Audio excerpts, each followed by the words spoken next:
You're watching the Battered Fans Network. The Herons are back. Beards talking balls, rapping pink and black. Coming live from the 305, it's official tissue. The Battered Fan, Chris and Dan, weekly rocking with you. We talk Messi, Boosie, Jordy, Lucho, the Fat Four, to Ben Cram, Noah, Ruiz, Fred. What more could you ask for? Tighten up and get ready, listen in on the pod. Solana and X in Espanol, just to even the odds. Breakdowns and gas bagging, join the tribe and just vibe. $3.99, don't forget to like and subscribe. Don't hesitate, say what's up, go ahead and come in. No question about it, I'm ready to get hurt again. No question about it, I am ready to get hurt again. Chris, the Herons are back. Welcome, everybody, to episode number 327 of the Battered Herons podcast. I am your host, Dan Uganata, and alongside me, as always, Mr. KBD. How are you doing, sir? It looks like people are mad at America again. That's what it looks like right now. So, what's the problem here? They were scoreless last time I checked. Ajimon coming on. Not anymore. I mean, whatever's happening right now is happening no bueno for the Estados Unidos. Nah, I think people are just upset because they felt like today they should have had a better performance. Unless Panama scored, but I don't think they did. This has been a week for America. We have that going on. Everybody's talking about Pro Rel. Like, what a disaster, huh? Well, I'm not even gonna touch that Pro Rel let's stuff not right even now. do that. Let's not even do that. All right, so in the quicksand real quick. So we do have a special guest with us. So to talk a little Herons. I mean, obviously slow week. We don't have games to talk about, but we do have a special guest to talk Herons, talk about the season so far, what's coming. We have the official voice, radio voice of Inter Miami in English. Kevin LaVicka coming on to join us. There you are. What's going on, Ken? How are you doing? Did I say Gentlemen, Kevin? It's okay. It's not the first time. It's not the first time. It won't be the last time. It's all good. And by the way, I heard you guys talking. Panama did beat the U.S. They scored. Wow. In added time. So Mauricio Pochettino, not a good start. Yikes. But luckily things are pretty sunshiny with the Herons for sure. Absolutely. It's been a great start. But I did want to get into the whole, so you being the voice of the English radio. I know this is your first season doing it. How are you liking this so far, getting to watch the greatest of all time do it? It's like a religious experience, to be quite honest. I mean, just like his mere presence, when you see that 10 walk into Chase Stadium, and then he's onto the pitch, and it's him and Suarez, and they walk back to the training room. Like, even that in and of itself, like, you feel tingly, right? And so that's awesome, first and foremost. And just the energy around the building and the organization and all the people in it and how supportive they've been for me personally has been awesome. But let's be honest, guys, and you guys know better than me. Like, I'm the new guy who has cut the line and went through none of the suffering of the first couple of years of the franchise, and I'm jumping in with Supporter Shield, record points in a MLS campaign, FIFA Club World Cup, all that stuff. But you guys know that this is a fun group to root for as well. If you can't, like, forget the four best friends for a second, right? Yeah. If you can't love Yannick Bright, if you can't love Tadeo Allende, if you can't love Talasco Segovia, like, what are you doing? This is such a fun team that works so hard. Noah Allen getting captain's armbands. Like, how good is that? It's been just, despite the red cards and the trials and tribulations and the constant speculation about Lionel Messi, how fun has this year been so far? I don't know. Could you, outside of maybe the red card situations and Messi getting nicked up with his latest injury, I think this is as good a start as you could have imagined. Yeah, well, I think you have to factor in the red cards, especially because of the red cards. This has been the best possible start you could have imagined for Inter Miami. And you're down to the death against New York City and you have Messi linking up with Segovia. You overcome not one but two first half red cards. That's unheard of. There's no other club in MLS, guys, that could weather those two storms. Forget one of them, but both of them, you get a point at least in each of those situations, and now you're advancing in the CONCACAF Champions Cup. Like, it's been so good, and especially for a first-year manager at this level with Javier Mascherano, he's pushed all the right buttons, and with all the speculation swirling around Messi, I don't think he could have handled it any better to this point.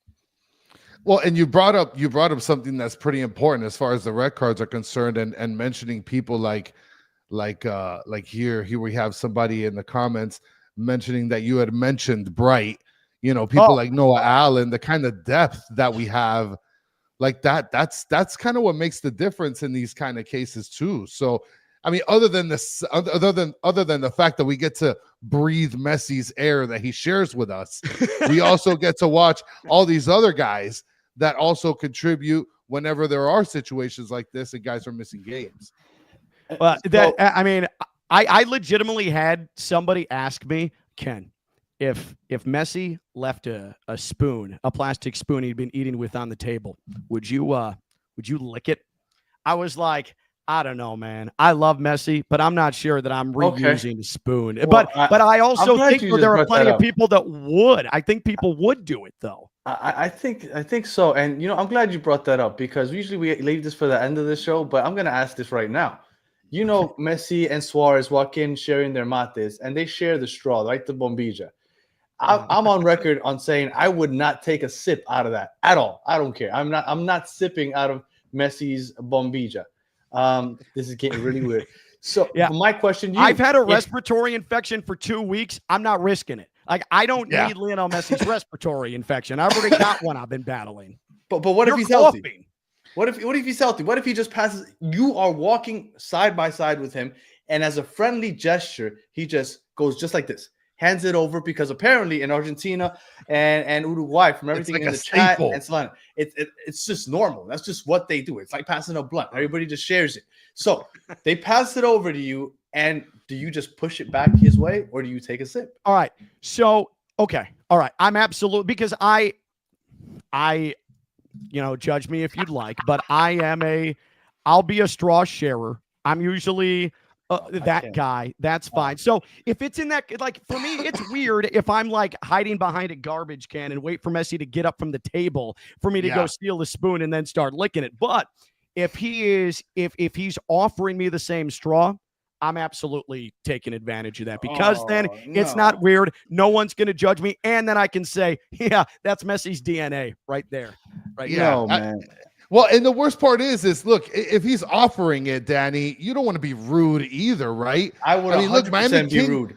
I swear on everything I love. I would be like, no, thank you. I wouldn't.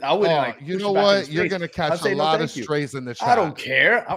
Look, I'm not that guy. I'm not sharing saliva. I don't care if it's Messi or anybody. I'm not sharing. No, it's disgusting to me.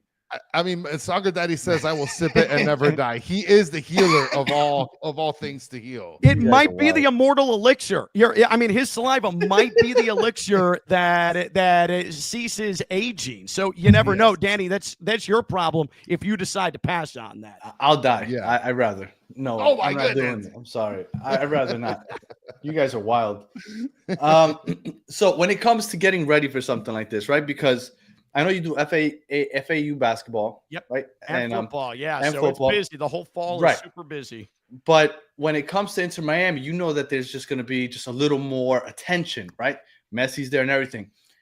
Like, when you were getting ready for this season, did you pre-plan, like, this is how I'm going to call Messi goals? Like, what goes into that thinking? Or you're like, you know what? I'm just going to play it just as it happens. I'll just let it ride. Yeah.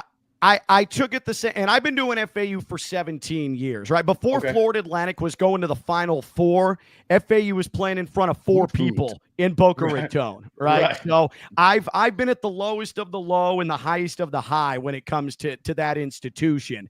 I have never, ever, ever tried to do a boom shakalaka type of catchphrase. I'm not going to go that route. And I also think that, and this is another thing too. This is another thing too, that I cannot just drawn out goal. Like, I'm stepping on infringement rights. There are going to be countless Spanish speaking broadcasters that will have a lawyer calling me immediately if I go that route. They'll wait for you outside of the studio. Exactly. Yeah, they might personally be there to serve the papers if I try that. So I never do that. I always find I get excited. And if you go to @KLV Says on Twitter, I posted with video my calls. The Atlanta calls. Yeah. I wanted to bring it up here. I wanted to bring it up. And before I introduced you, I wanted to play it. But we just recently got a copyright strike for playing some Apple TV stuff. And I know they're strict as hell. So I was like, you know what? I'm not going to do it, but I wanted to so everybody could kind of get the call. But yeah, check out the Twitter page because it was a great call. Yeah. So, and that's me with laryngitis. Like, I promise you, it gets a little, but I get excitable. I'm passionate, and this is why. And I was not only happy to get the call from Inter Miami for this role, but I think Inter Miami and Inter Miami fans will feel good about me as the voice of the team, because I am probably the closest English-speaking broadcaster to Spanish-speaking energy in this sport that you're going to find. And so I find that it's so cliche and watered down if you do catchphrases. I say what I feel, and I call what I feel. And I think especially in this sport, with this club, with that man, with the 10 on his back especially, that's probably the best course of action. Yeah, absolutely. And I'm looking forward to hearing more of your calls because it's only going to get better as the year goes on. Yeah, no doubt. And I did want to mention, since Yannick Bright came up, forget the Messi goal for a second and Fafa Pico, how dramatic that was. The moment this year that had me going more berserk than anything on radio was the match against Charlotte. So I'll give you a little background on that. FAU had their regular season finale in Boca Raton, a 1 p.m. tip-off. The game ended at 3:05. I got in my car in Boca, broke so many laws. I mean, so many traffic laws. They don't even exist for me. So no. And so I'm flying down 95, and you get to the traffic as you come up on Commercial and Sample before that, then Commercial, especially on a game day. And I'm weaving through cars to park to get into the stadium. Where I broadcast from is on a perch right below the suites on the bench's touchline side. And so I'm just hoofing it up these steps, and they had gone through the anthem and they're about to kick off, and I throw on the headset, just adrenaline pumping, and the match starts, and I got the headset on just in time to start calling kickoff. Oh my goodness. I'm like, all right, that was sick. That was awesome. But the whole first half, I'm fumbling through my notes and my charts because I didn't have time to take anything out of my bag, nothing.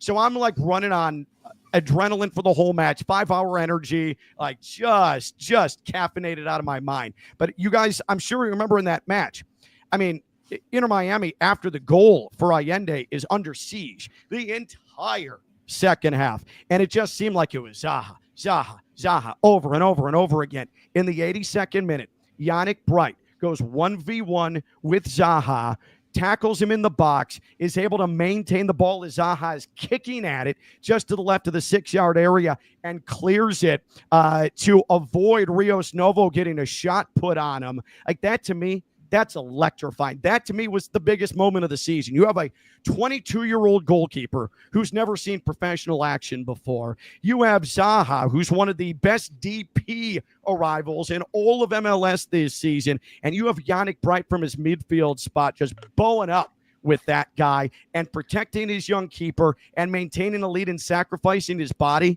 Like that, that's the stuff right there that gets me going with this team.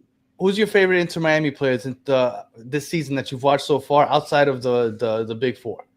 Yeah, Bright's definitely up there. I mean, he's putting together that team of the match day in week 3 was so deserved for that guy, and I'm glad he got it, because where he plays and what he's asked to do, there aren't tangible numbers that he's going to put up where someone's going to vote for him for that. People were actually watching that match stand alone and noticed what he was doing. I've also got to say, and Chris, I know, because before I have joined this podcast, this show, I know you had some things to say about Tadeo Allende, and I know you've had to eat your words a little bit on Tadeo Allende. Yeah, no, I know you don't want to hear about it anymore. I know you thought that was dead, but I love watching him play. He is a bulldog, and he's so quick. And if it wasn't for that heavy touch he put on the ball late against Atlanta, he scores again, and we don't have to worry about the late heroics from Fafa Pico. Well, since then, just so you know, I did purchase a 5-pack of Tadeo Allende boxer briefs. So I definitely am owning up to that. And I love a Tadeo Allende, but yes, I called him out really badly. But one thing I wanted to mention, because Danny and I, we're like old school, like radio heads. So I would imagine that someone, especially like yourself, that does, radio, it's more of an audio platform, but like you're literally painting a picture for people that are listening. Yannick Bright, players that like play rough, those are the kind of players that I imagine that you'd love to speak about, because you can define them a little bit more as like characters or characterize, caricature them on the radio. Yep, no doubt. And what's funny about Yannick Bright is he's not the most imposing person. Yeah. And sometimes you'll see, especially along a back line, especially the center backs, they've got some size to them. And Yannick Bright, where he's playing in the midfield, he's athletic enough where he's able to range and he's able to defend. He can push up in the attack if he'd like, but he's more comfortable throwing bodies around. I believe this year I've called him a Hulk. I've called him all man. I've called him a physical specimen. I've called him a mass of a man. And again, he's not that big of a guy, but he plays like it. And I respect the hell out of that. I know coming off of last year, there was the gotta fix the defense. Gotta fix the defense. You do realize though that Inter Miami goals conceded, they were top 3rd in MLS last year, but they would concede at extremely inopportune times. I mean, we were talking crotch kicking. Oh, that hurts. That was a bad time to see that go through this year. And a lot of this is Mascherano. There's a reason that he was brought in. Him specifically, of all the options Inter Miami could have had with a very sought after job. Mascherano, that his priority is first and foremost getting back there and making sure that the shape is fortified defensively. That's a lot of Mascherano's vision. And I think a guy like Yannick Bright, that's why he's thriving, because he's perfect for that. Absolutely. And also, look, I feel like the defense took a step up once Yannick Bright started playing consistently last year. That's why I think in the summer, I understand that Julian Gressel had a good summer when Messi was out last year, but Bright started to man that midfield. And all of a sudden, we started winning a bunch of games 1-0, because we weren't blowing teams out there in the summer last year. It was a bunch of 1-0 victories. So I think that the defense took a step up when Bright showed up, and it's been well documented. We've said it time and time again. Bright, the first 3 halves of that Atlanta series, they were scoreless. Bright gets injured, all of a sudden, the goals start going in. Bright is the unsung hero, and Redondo, who we thought would be that next big player to move to Europe, has now started his starting job. He lost it. So he's falling off. It's absolutely crazy what we've seen. So we started the season undefeated, right? Preseason included. It's been great so far. Messi's out for probably 3 to 4 weeks, let's say, roughly. Do you think that they're going to cool off, or do you think they can keep this going? I think we've already seen, and this does go back to last season as well. We've seen the core group of Inter Miami be able to navigate without Lionel Messi. And I am not trying to devalue the presence of Lionel Messi at all. But you remember after Messi in the final injured his ankle at Hard Rock Stadium, was that 8-week span, maybe more, that we didn't see Lionel Messi. And you had the Kromoskis of the world and the now departed Leo Campanas of the world that were able to pick up the slack. Suarez was real big. Busquets had his best stretch of the season, I thought, with Messi gone. This is a deeper side than that was last July, Absolutely. August, September. So now you've got Segovia and you've got Allende. And I know sometimes for Inter Miami fans, he can cause you to pull your hair out because when he's pushing up from his left back position, you're like, where's he going with that ball? But I think Jordi Alba's been really active and really pinpoint accurate with a lot of his crosses. Like and Suarez is in very good form.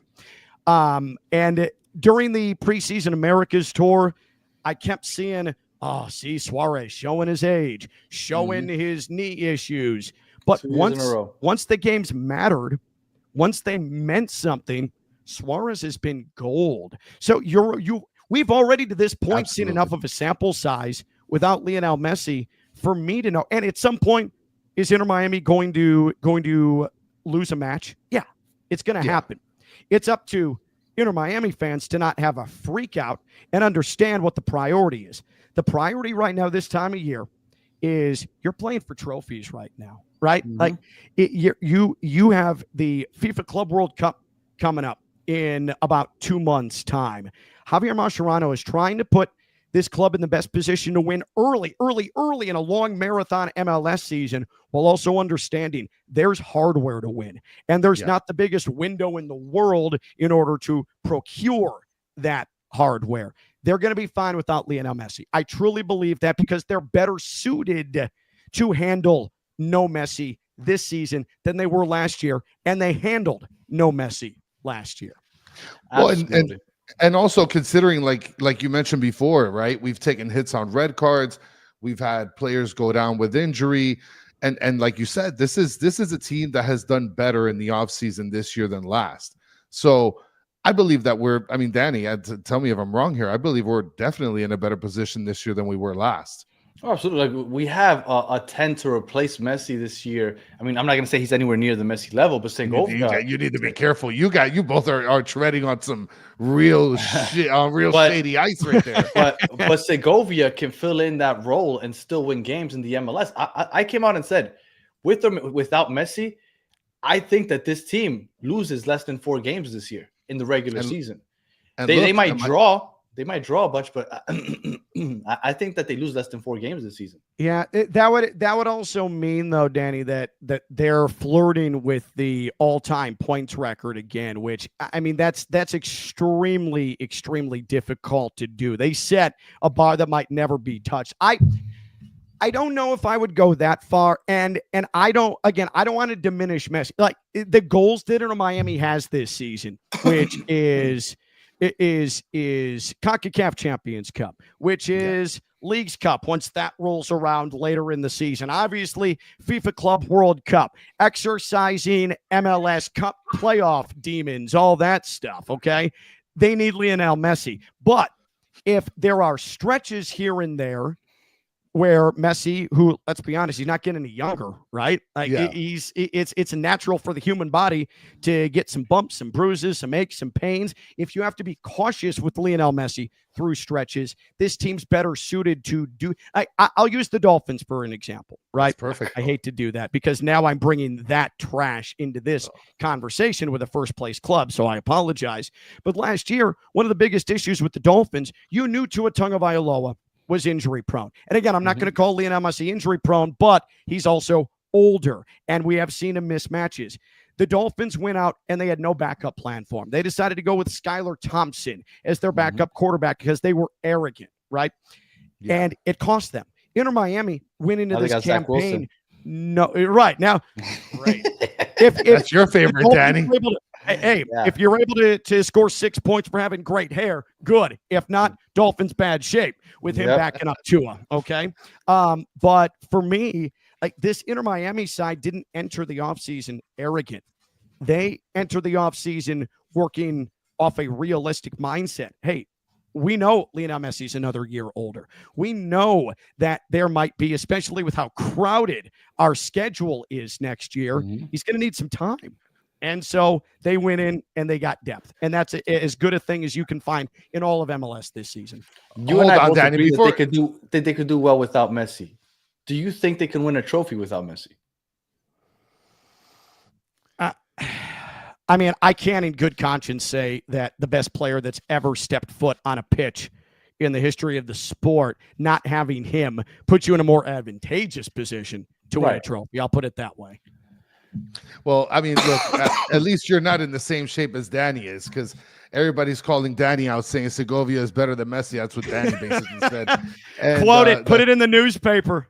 Yeah, and Danny said Segovia should win Ballon d'Or. I mean, we're to the point where Rick A saying that you trade Messi for an iPhone 5, Danny.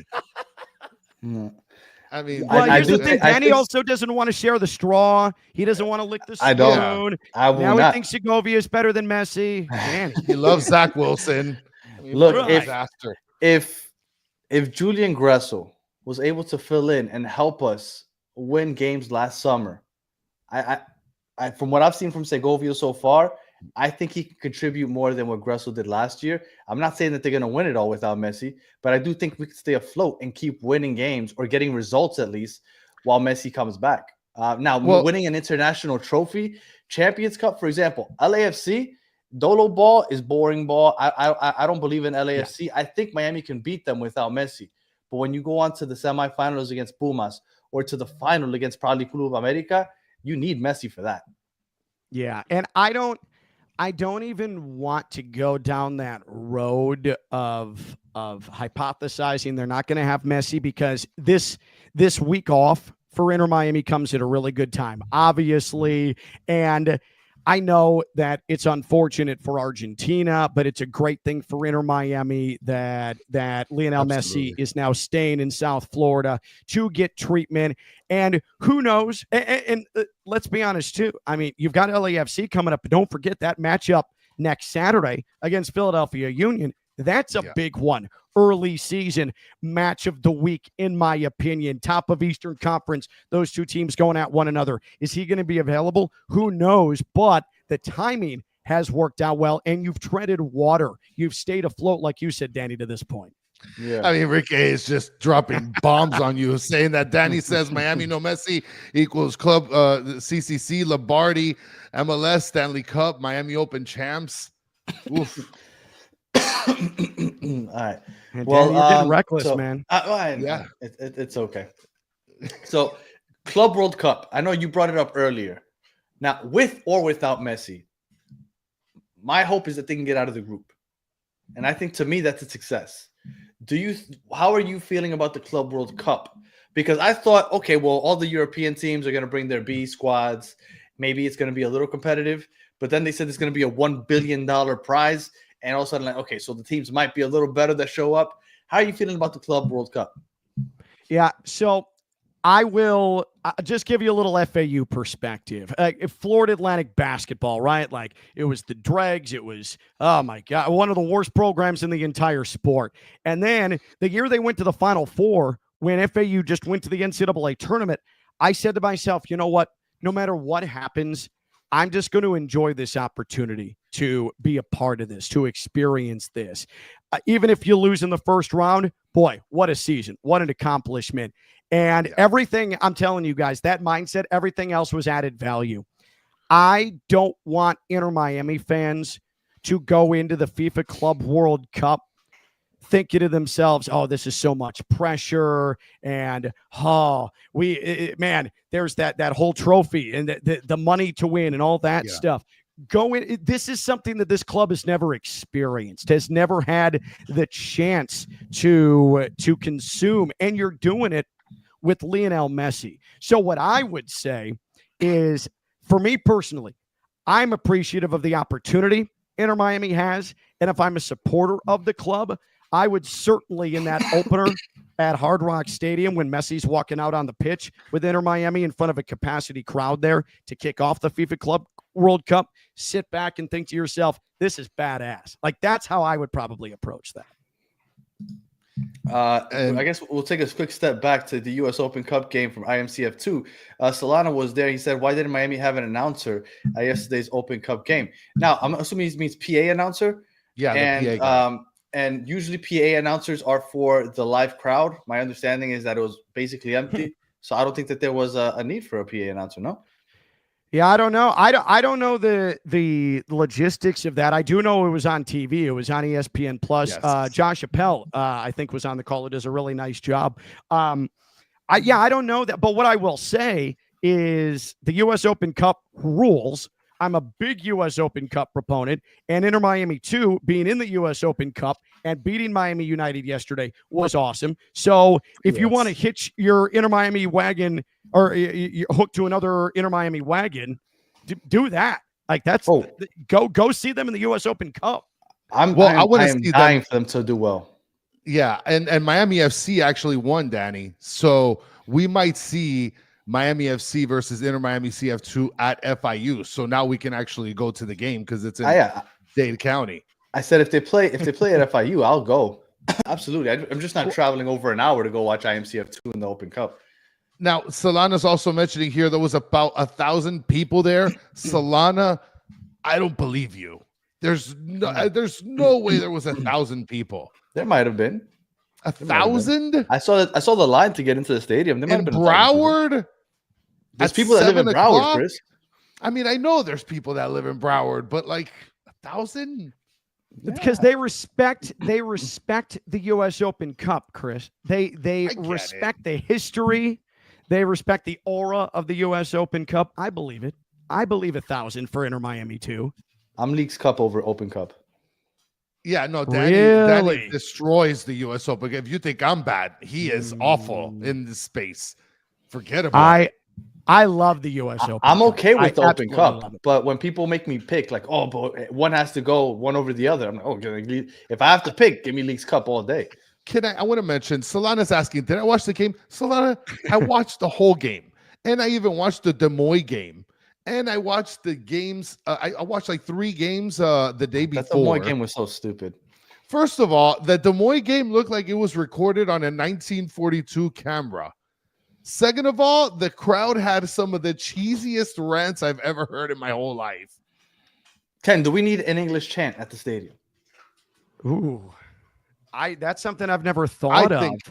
My opinion is, I think that it would be nice to have an English chant, just so I don't that care way if it's more English or people can Spanish. get involved, but I wouldn't care if it's English or Spanish. I just think that it's odd that we don't have any English chants. Yeah. So yeah, I would lean towards. Now, here's the thing, though. Just from a white man perspective, okay? Yeah. We tend to try to latch onto things, and then we make it really uncool. So I don't want to necessarily handcuff the really well thought out Spanish chants, because then the gringos are trying to latch onto that, and then it just gets beaten into the crowd. We don't need dad energy to ruin that. So let's, for now, maybe later in the season we can approach that. But we're probably good without an English chant right now. Yeah, we've been pushing for. You watch Ted Lasso? Yes. The Roy Kent chant. He's there for Yannick Bright. He's every fucking there. Yannick Bright. I love that. I would love that for Yannick Bright. Yannick Bright deserves his own chant. He absolutely does. 100%. I can't wait to just shake that man's hand. I haven't even gotten that opportunity yet. Like for Yannick Bright's getting to lick the spoon territory like Lionel Messi was with what we proposed at the beginning of the show. And look, Mike B is saying here, my wife is gringa and she would love a chant in English or Spanish. That is easy. The issue is the full song, not chants. I mean, it is very lyrically packed. So I do understand where some of the people come from. My city does have a YouTube channel where they put up all the chants along with the words. With the lyrics. I mean, I don't know if you know. I mean, you can read them, Ken, but the lyrics are up there. So I had no idea. I'm actually going to take a look at that then. Yeah, I did not know. It's very cool. And we've tried, I've told a couple of people about it if they want to kind of get involved and know the lyrics and stuff like that. And I think it's a cool thing what they did, putting it on a platform that people can have access to easily. So yeah, no doubt. We had some people from Vice City on, and we gave them a suggestion. We said that they should like print it out or like do a QR code and just pass it around so that everybody could join in, because people look, the only chant that gets the whole crowd going is the Messi chant. But why? Because it's easy. It's Messi, Right. yes. It requires no but it's effort. easy. Yeah. Right. So people like to join in on that stuff. If you watch wrestling, people enjoy being a part of a chant, being a part of whatever's going on. But just people don't know the chants. apparently you love US Open Cup because it has chance, Danny. So they do have chance. I can attest to that. yes. All right. And Salan says in Uruguay, you're born knowing the chants. The thing is, you can't compare the MLS to like the rest of the world. The rest of the world, like they literally grow up. Like you said, you're born into a team because those teams are over 150 years old. So it's different. It's different. Like if you're an Inter Miami fan and you had a child born on day one, the opener in LA, the franchise starting, that child would be 6 years old right now. So we unfortunately don't have that luxury right now. But in lieu of the children learning the chant as like a school assignment, the QR code, that's a nice alternative. I like that idea. Yes. I like it. All right. So looking at the season as a whole, you said you do believe the team is better this year than last year. I agree. The team without Messi should be able to stay afloat, maybe not win trophies, but stay afloat. But assuming that Messi can stay healthy for the majority of the season, how do you see this season playing out? I've said that they're going to win Champions Cup and MLS Cup, and I think that that's enough to be a success, and I think that that's what they're going to do. I really do believe that they're going to win both those trophies. What do you predict this season's going to look like by the time the season's over? I mean, they are the clear-cut favorites in the Eastern Conference. I mean, they just are. There's not a team right now, and we're going to get a good gauge when Philadelphia comes in next Saturday. But there's going to be a lot of changes to rosters, too, as the season goes on. From its core and its depth, Inter Miami is the most talented and, in my mind, the deepest team in the Eastern Conference right now.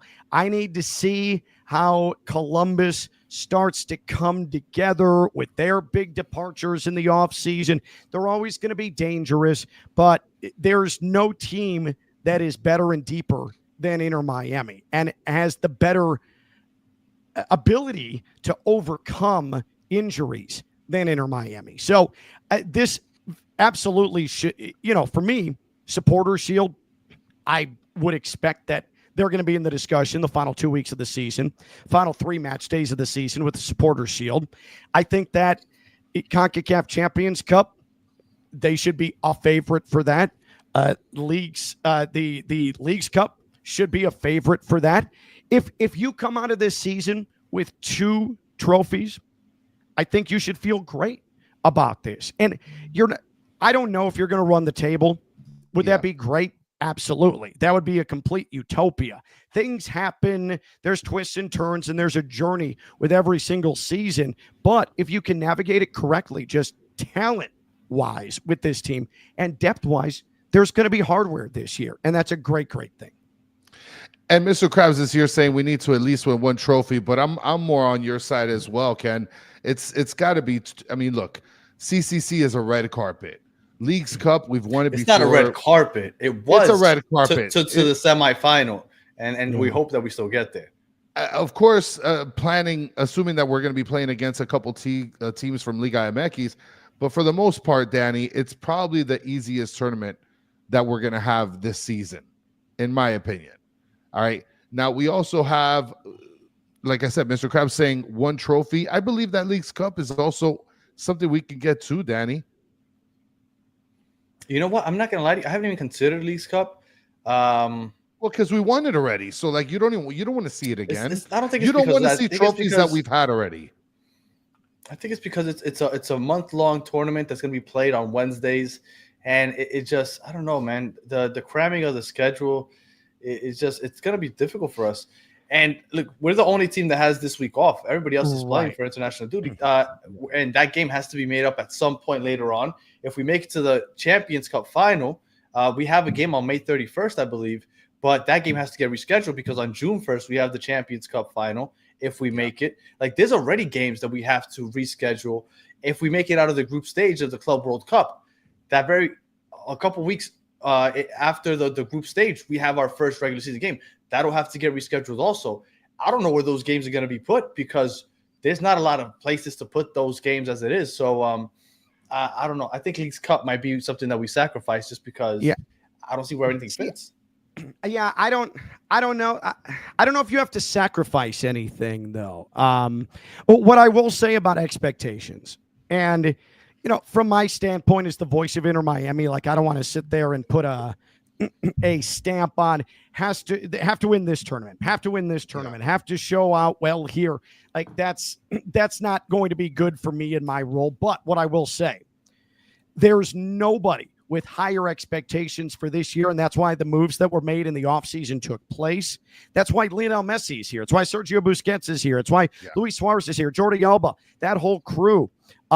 There's nobody who has higher expectations than Mr. Moss, Mr. Beckham, and Javier Mascherano and that front office. So I feel comfortable saying if there's not at least one trophy this year, there's going to be massive, profound disappointment in that building because they believe they have a club that should win a trophy and have a great opportunity to win multiple trophies. Oh, I think that it will be the laughingstock of the league if we don't win a trophy.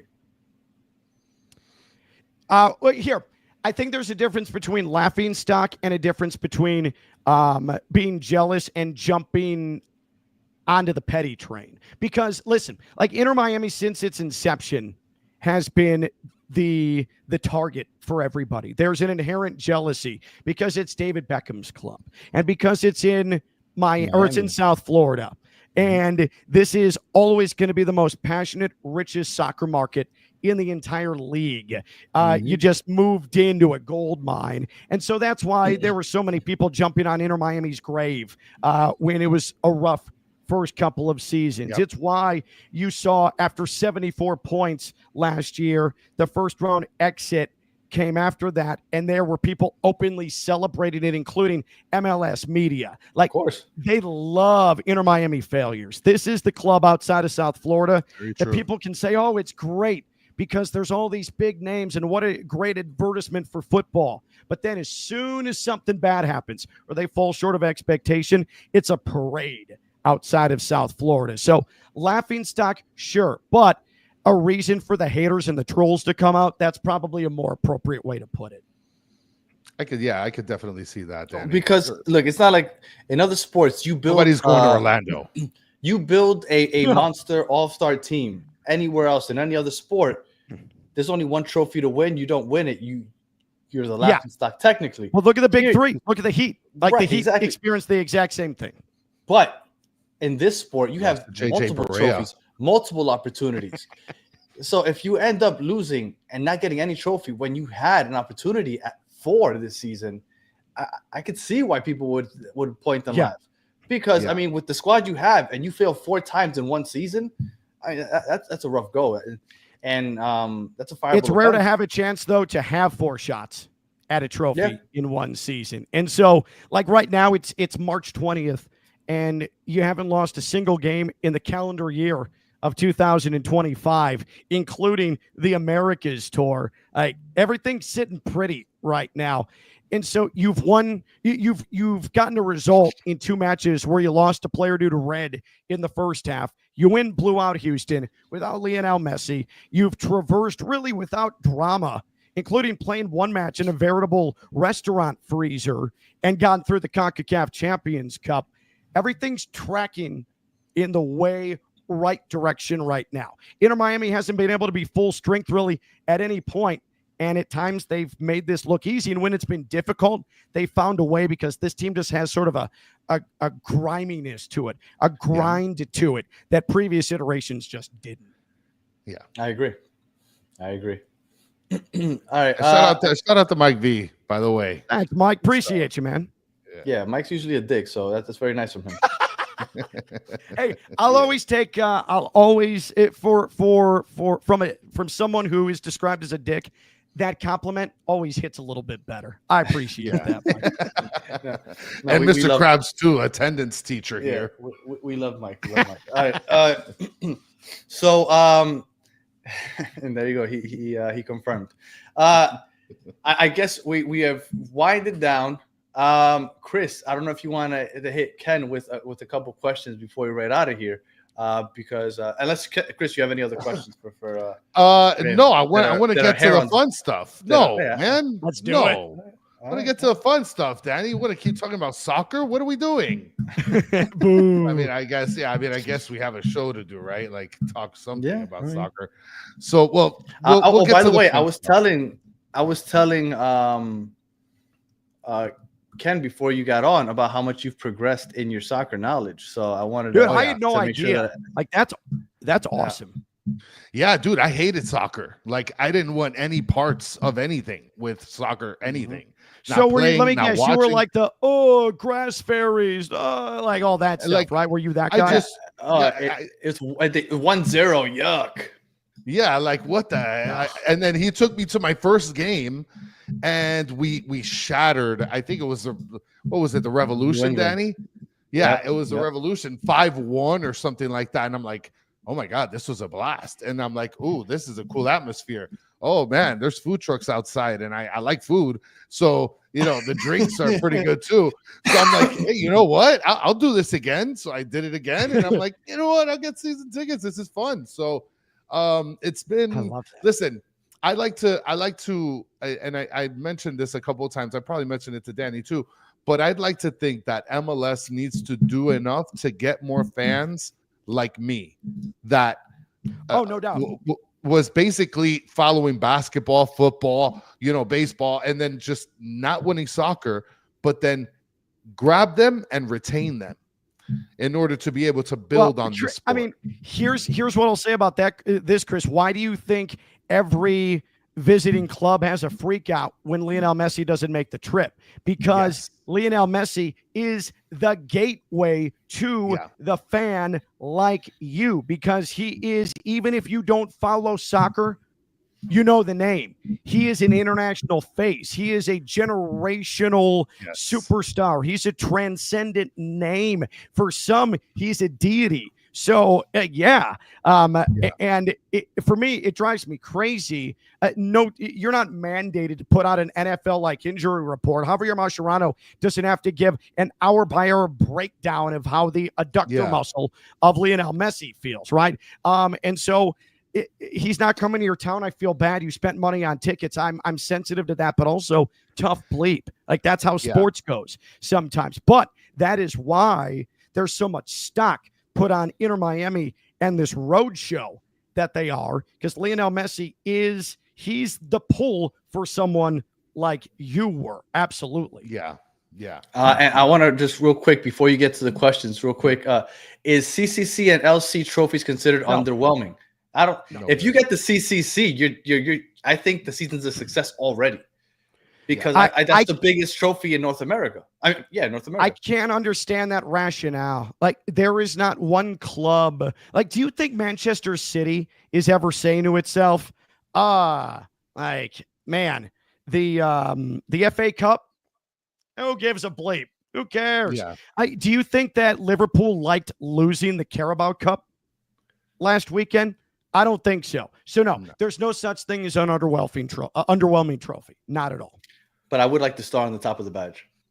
Well, that's what Rick A wants too. So like, I get it. I get it. Yeah. Now yes, the star on the badge would be awesome. But the way I look at it, you should put the Inter Miami fans, I wish, would put more pride in the supporter shield as well. And I get it. In the American playoff system, something we only do in this country, like that doesn't hold any weight. But any other country, any other appreciable league in the world, it would mean there was a star on the badge. So it's, if you don't win MLS Cup, but you win 2 other trophies this year, like that's okay. That's definitely okay. I'm not a big Supporter Shield fan. Please explain. For example, Nottingham Forest right now in the EPL. Liverpool's finally coming back to earth. They're looking like a human, but they built such a lead that they're going to win the trophy regardless. And I would love to see Nottingham Forest have a chance in even a 4-team playoff to prove that they are a champion, but they don't get that opportunity. And I hate that. I really do. I feel like you have an injury here or there, and all of a sudden that completely ruins your season. And what I hate more than anything is when you are in the end of November and the season's basically over for half the league. I hate no, that. I get it. Personally. I get it. And at the end of the day, you're in MLS, and that is the trophy that you're playing for. The more I get older and the more I immerse myself in the sport, and I've been a football fan for a long time. I dislike the American playoff system more and more and more. But again, I get it. Like, that's the trophy you're playing for. And I totally understand the bad taste left in everybody's mouth after last year. But America loves the 8th seed. They love the underdog story, Ken. You can't rob America of the underdog.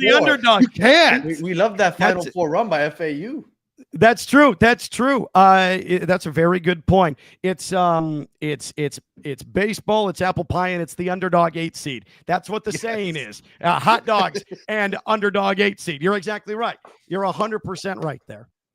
That is full-blown Americana right there. It's just, no doubt. The 8th seed is America at its finest. That's right. Yes, absolutely. All right, Danny, I'm ready for the fun stuff. All right, let's go. Okay, I'm going to slap some meat on your face real quick, Ken. You got to make some decisions here. All right? Yep.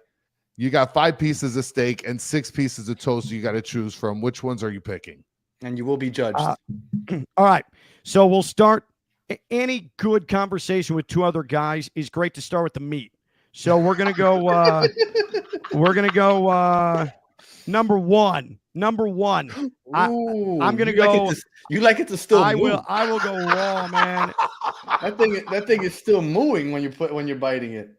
I'll take. I want to taste. It's as long as it's brown. You must have a conversation with it as he eats that's it. right. I want to pet it. And then number 3. I like a little. I just like a little structure, a little texture to my toasted bread. You number 3 sir are a savage. You know what? I don't think Messi's gonna want to share his straw with you after finding out that you ate a 1. All right, we're going to put some more stuff on your face right here. All right. We got the sandwich. You got to cut it either one of 2 ways, diagonal or north to south. How do you cut your sandwiches? North to south. I think north to south is it's better from a depth standpoint for your I don't want to eat corners. If you have toasted bread, there's a chance that you nick the top of your mouth. That hurts. Then all of a sudden you have a sore. It's bad stuff. This is a more safe approach, deeper approach for your bite. And so that's why I take the north-south on the side. Well, then you know what, Chris, take this picture off real quick. I'm gonna put up a picture because now that he brought this up, I'm curious. I want you to pick 1, 2, or 3. Where are you biting next? 2. 2. You're going 2? I'd go 3. I'm going absolutely 2. Oh, you're going 3. So yeah. All right. So for me, and this is just, I really think that this is probably like an undiagnosed OCD thing for me. To see like that big hunk of sandwich there drives me crazy. Like, I feel great anxiety. But once you take a bite of food, you almost make it into almost like a rectangle. No, but I want more. Like, for me, the only place you can properly grip a sandwich is along the crust, and then I have less grip area once you bite 3. That is facts. I just like to go around and get rid of all the crust first before I get the good stuff in the middle. And was that like government American cheese? Is that like government cheese on that sandwich? Is that your sandwich, Danny? No, it's not. I got that online, but that's pastry. I don't know how they managed to make this figure, to be honest with you, but I found this online. I think they made that sandwich in prison, Danny. I think they just got an exclusive prison sandwich. Man. I'm a little bit of a weirdo, Ken. And when I go grocery shopping, I like to hold the shopping cart from the front of the shopping cart. Danny like likes a homeless to hold person. like from the rear. How do you hold your shopping cart? From the handle in the back or from the front? I mean, Chris, I got to be honest. I see you trucking through Publix, Yes. and in the front of the cart, dragging it. And I'm wondering, Pulverizing. does he kill for sport? Like, does he I have do. homicidal urges? Is he a serial killer? Is he leaving codes on people's bodies once he disposes of them? Like, that's maniac behavior. No. And another thing is, too, that's not safe for the other shoppers because there's no way that you have good steering ability from the front like that. You need full control. Chris thinks he does. I do. No. Full You're going to range. swing it into a mother with a mother of two, and then she's going to end up dropping her groceries, bruising her wrist. You have a lawsuit on your hands. Chris, think, man. Yeah, I'm gonna have to reconsider my shopping techniques there, Danny. Brains and jars. What? And that's All a big right. yay on Keanu Reeves, by the way. Big yay on Keanu Reeves. Oh yeah, well let me tell you. Listen, Ken, Danny doesn't. I don't even know who I do the show with anymore. I don't like his movies. I don't mind the individual. I've heard he's a sweetheart. That's fine. He's a cutie pie. But I heard that he is absolute. I don't like his movies. Well, here's the thing: is he the greatest actor? No, like he's not. He's not a Tom Hanks or a Timothy Chalamet or I don't know. But come on, Speed. I mean, if you don't leave the theater with testosterone oozing out of your eyeballs, and a lot of that is Keanu Reeves, like. I don't know. Something's wrong with you. The Matrix, even if, like, I'm a dope. I don't understand all of this subliminal messages in the Matrix, but I do know Keanu Reeves rules ass in that movie. I don't like it. I feel like it's monotoned and he has this. It's the same person in every single role. I'm not a fan. I don't agree with you in any way. Wait, who are you? Like, who would you put? Who's on your pedestal? Tom Hanks is my favorite actor. I like Tom Hanks. I like Leonardo DiCaprio. I like Denzel Washington.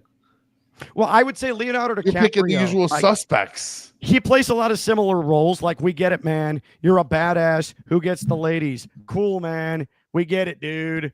Awesome. Leonardo? Oscar for he got attacked by a bear. That was the one thing that he deviated from what he usually is, and he won an Oscar. I don't know. I liked him in The Departed. I like him in even The Great Gatsby was good. What's Inception? I don't know. I'm just a big Leonardo DiCaprio guy.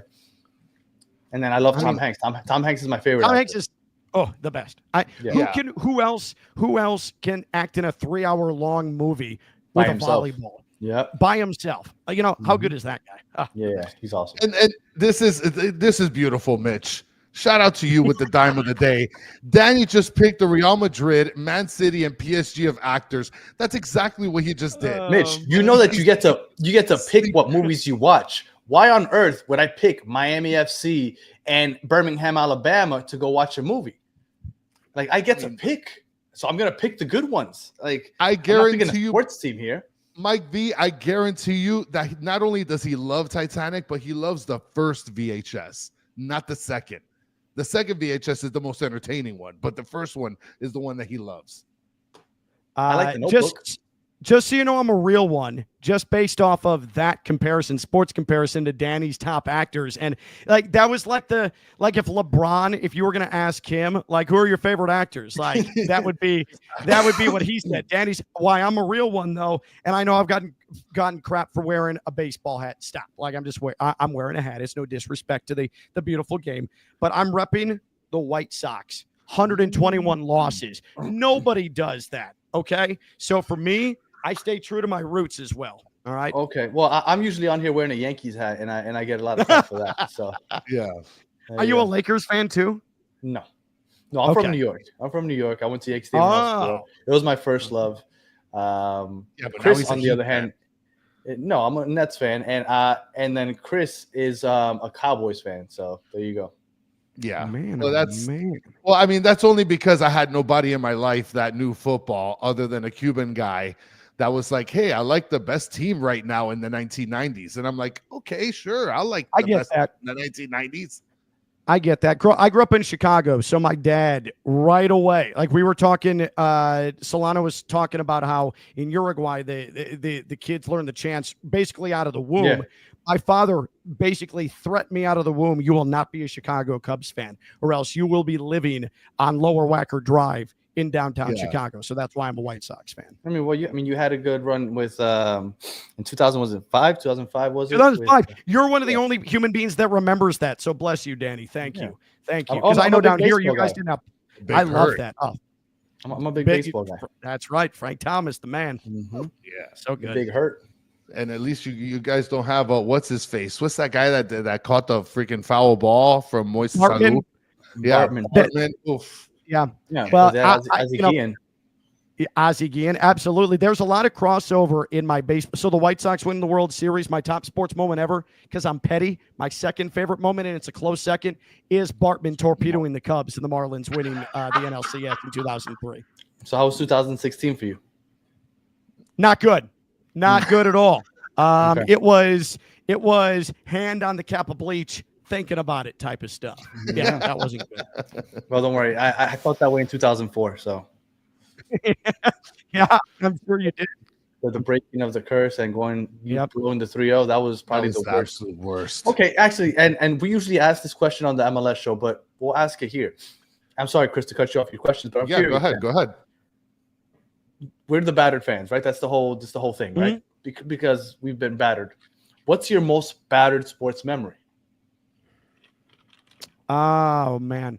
So, honestly, and I still don't know if I'm completely over it, it was FAU losing in the Final Four at the buzzer. Really? Oh. Yep. Okay. FAU was literally a tenth of a second away from going to the national championship and got hit with a buzzer beater in a season where they won 32 times and found a way to win. And they did it in front of 70,000 people in Houston and in front of millions around the world watching. I thought it would be a Chicago memory. No, like the White Sox winning the World Series in my lifetime, for me, that's enough. Like an asteroid could hit the stadium tomorrow and obliterate it. I saw them win the World Series in 2005. I grew up in the Jordan Bulls era.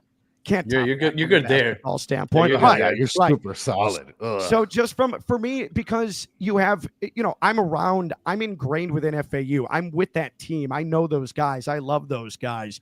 And to see that happen to them, it just, like, to me, I still think about what it's one of those sports moments, like other things in life. You think, what if the shot that led to San Diego State getting down the floor hit the rim harder and the rebound was loose and then the time ticked out? Like, that constantly goes through my head. So it's got to be that. Okay. And Mitch actually wants to chime in, says his biggest batter fan moment in a championship, the Heat losing 2 finals with the big 3, but overall the 2012 Marlins season, so much hype, and it was a disaster. Yeah, when they became the Miami Marlins, that was and they had Ozzie Guillen. They had Ozzie Guillen, Jose Reyes, Mark Burley. That team was like 2 games out of first in May and rolling. And then they just completely tore it down. You follow the Bears also and the Blackhawks?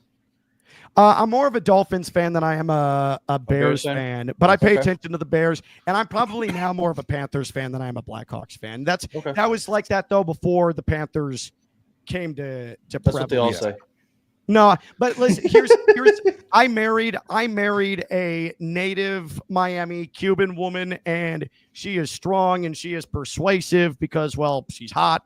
And so for me, I was like, hey, you want me to go to Dolphins games? You want me to pay attention more to the Panthers? And she's a big sports fan.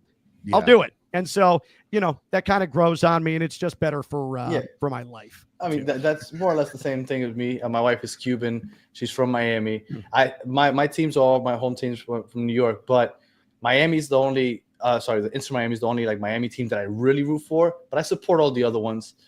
She's a Heat fan, so I go to Heat games. My kids wear Heat jerseys and all that other stuff, but I still, my most battered moment is Kevin Durant for the toe on the 3-point line. That was brutal. That right there, that was heartbreaking for me. I really thought that they were going to win the championship that year. Yes, that is in the grand scheme of things obscure, but I totally get it. Like that is, I remember watching that. Like, Yeah. I have two moments. It's that moment and Mariano Rivera, Luis Gonzalez, 2001. I would give up the three-peat World Series titles for that one 2001. I felt like that was such an important World Series for the city of New York, and it's such a shame that they blew it. Man, it that still parade feels random. Yeah, that year, those visuals, that entire World Series, and George Bush throwing out the strike first pitch at Yankee Stadium, and then all the drama and the walk-off homers to get and Mr. Luis November Gonzalez was with a bloop single to end it with the single greatest closer in the history of the sport. It still feels weird. It's so random. Absolutely, that those two are I think are the two single moments in sports that I suffered the most through. All right, Chris, go ahead. You can finish off with your questions. I'm sorry, I cut them all off. That was therapeutic. Thank you for that. I feel much better, actually. That's one of my favorite questions that he asked on the Battered MLS podcast. So that's a really good question. I think it gets a lot of insightful stuff. Backstreet Boys are in sync. This is easy. It's the Backstreet Boys. Oh, my guy. So is not only the greatest boy band album to ever come out, it's also a top 5 2000s album, like, period, as far as bangers are concerned. Like, I'll own it. Backstreet Boys, I was in high school when that came out, and I was perfectly secure in my masculinity, saying, you know what? This slaps. So, yeah. Backstreet Boys for sure. Absolutely. You are. Yeah. No, that's terrible, Danny. NSYNC is way better. No, man. Justin Timberlake is better, but that's the individual. Get out of here. All right. Yeah, you're right. You're exactly. Actually, that's right. Spot on, Danny. Justin Timberlake, his presence gives them a bigger aura than what they should have had. Absolutely. For sure. It's Backstreet Boys all the way. Yeah. And Ken, can you iron a shirt by just placing a book on top of it? I can, and I've done it many times. Oh, I live out of baby! Yep. I live out of hotels for half the year. So before I became a cultured, contributing member of society, I would take a book, you fold the shirt, you take a heavy book, usually it's a Bible or a dictionary or encyclopedia or something along those lines, or a phone book if you can find one somewhere, and that's what you use. Now, what helps is if you steam it, you turn on your shower in the bathroom. In the bathroom, yes. You steam it for like 5 minutes, and then you can book it. But if you have to go raw dog with the book, you do it. You know, you've got to MacGyver it. It's fine. Well, that was incredible. You see, Danny, like He said in a hotel. You do it at home. No, I've done it at a hotel, but I've also done it like my iron broke, Danny. There's people in the chat that were saying you could put it in between the mattress. That's another trick I haven't tried. You could. This is so disappointing. I was so happy with the show up until this moment. So a couple of years ago, my wife and I went to some all-inclusive in Jamaica. And in the rooms, they didn't have an iron. They had a steamer. And it was like, you would have thought that I had a vision of nuclear fission. Like, it was the single, like, greatest, like, human achievement. I have to imagine it's how people, when they saw the Golden Gate Bridge for the first time, and they're like, my God, what a human achievement. The steamer for me was the greatest piece of technology I've ever laid my two eyes on. And so I got back from Jamaica, and my wife got me a steamer for my birthday, and it's the greatest gift she's ever got me other than my two children. Like, I just steam the hell out of everything at all times. What human ingenuity, just perfection. It is pretty, but I don't know. I'm big on ironing. You know how some people say that they like folding clothes or some dumb crap like that. I enjoy ironing. I enjoy ironing, and I love washing dishes. Put on some music, and I'll wash dishes all day. Huh. You know what? I like mowing the lawn as long as I have some music on. Like, I don't care if it's like, you know, in July you walk out the door and it's 92 degrees already. Like, it's fine for me as long as I've got some music or a podcast on. And sometimes you'll get crazy and you'll double beer it. Like, my front yard's like a double beer, and then my backyard maybe another 2 beers and maybe a half a beer. Yeah. And so, you know, it's not bad. It's not It's bad funny at all. because Chris is really into landscaping, so Hey, listen, you gotta take care of your grass. Gotta water it. honestly, if I could end up in an apartment somewhere without any grass, I'd be happy. So I don't know me if you too. I agree. yeah, I don't know if you have any other questions, Danny. I do have these two. I don't know if you want to wait to ask the Super Mario one. Or if you want to is Super Mario a superhero? Super Mario. is he a superhero? Is he? Oh, I thought you said or. Yeah. Oh, is he a superhero? Yeah. Yeah. He touches a flower and he can shoot fireballs out of his hand. Of course. Yeah. He can regrow to his original height after getting smashed by a Goomba or running into a turtle. And then all of a sudden he can regain his height. That's superhero behavior. Absolutely. He'd Can smack fly with up, a feather. He'd smack up Bruce. Yeah. What's his name? Bruce Wayne. Oh, he would destroy Bruce. Like, what is Bruce Absolutely. Wayne going to do? Throw like a little hook dart at him? Yeah, come on. Yeah. Like Oh, cool. Or a smoke come on. bomb. Could you imagine Sweet Super Mario with the Batman. star running at Batman? Oh, It's over. There's no It is defense to over. that at all. It's a wrap. No, it is. And think about it too. He'd be a great Olympic athlete because he could run those small blocks, like 4 blocks at the top of a block mountain, and then throw himself at a flagpole and not hurt his groin on the way down before he went into a scary castle to go battle a dragon. Like, that's amazing. Yeah, I know. Batman is to me. He's not a superhero. Batman's He's just a Home rich. Depot customer. He's a great crime fighter. He's a great crime fighter that's resourceful. Right. Yeah. Yeah. He's resourceful, and he has a very intelligent butler. There's nothing super about Batman. I mean, yeah, there's nothing super about him. No way. What I will say, though, is Batman movies far superior to Superman movies, and it's not. Well, but Superman movies Yeah, suck. yeah. Though. They just haven't been able to figure that out. Yeah, they haven't been Not able to at figure that out. Would you rather fight 100? Would you rather fight a horse-sized duck, or 100 duck-sized horses? I like my chances better, even though it is a bigger volume of work. Being able to punt 100 of those creatures than having to fist fight or get into a physical confrontation with something that's larger than me. I just feel like I have a better advantage being able to run and punt the 100 duck-sized horses. Think about No, it's a lot of work. I agree. But once I get trampled and injured, that's going to sap a lot of energy. It is. So for me, as long as I can keep my distance and I can keep those feet kicking, I think I've got a better chance there. Absolutely. Yeah, What? I'm You're with gonna Dennis. take on a big duck? I'd go Well, out. cool. I'd go after the big ass duck also. At least I don't have anything. At least I can keep it in front of me. I can see it at all times. 100, they're coming from all angles. You're Here's completely the thing with me, though. Up in Chicago, we don't have the South Florida duck, those ugly turkey-looking ducks. So that was jarring to me when I first came down here. I'm like, what the hell is that? Someone's like, a duck? I'm like, that's not a duck. That's a turkey. And so if I was in Chicago where it's just, simple, soft ducks, I'd just take the horse-sized duck because they got no grit to them. These ducks down here are nasty. So that's why I need them a little smaller and punt sized because I don't trust the big ones. Yeah. Well, Danny, I think those are all the questions. All right. I think we ran literally through all of them. That was electric. I love that. Yeah, that was a lot of fun.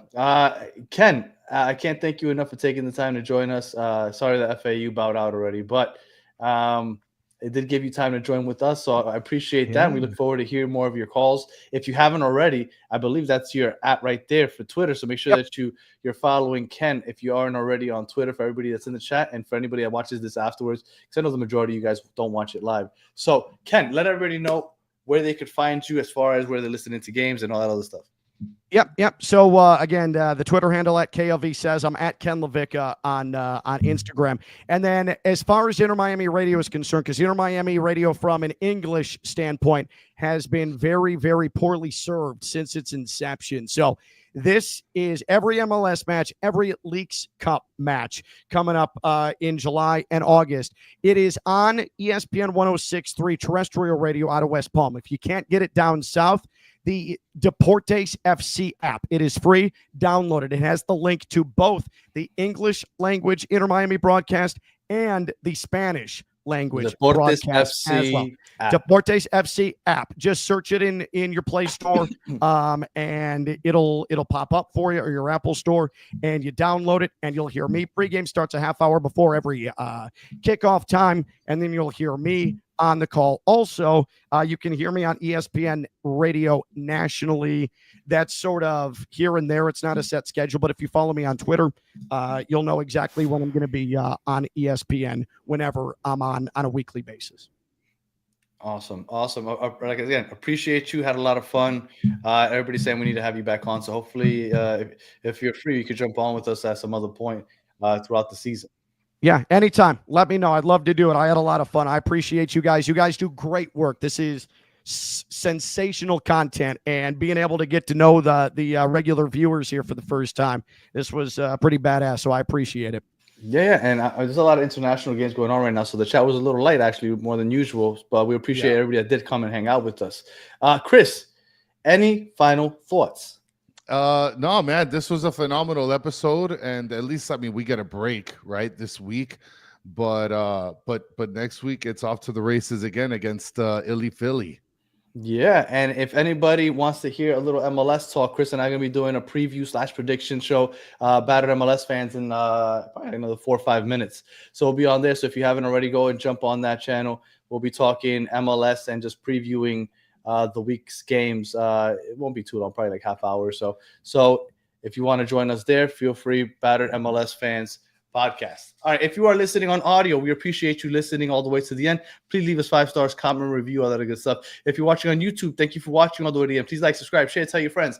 And as always, for those of you in the chat, we appreciate you hanging out with us for the last hour and 15 minutes. And we'll be back at some point next week. We don't know how it's going to look because it's spring break, so we're off in different places at different times, but we'll figure something out, put something together. So until the next one, have a good one.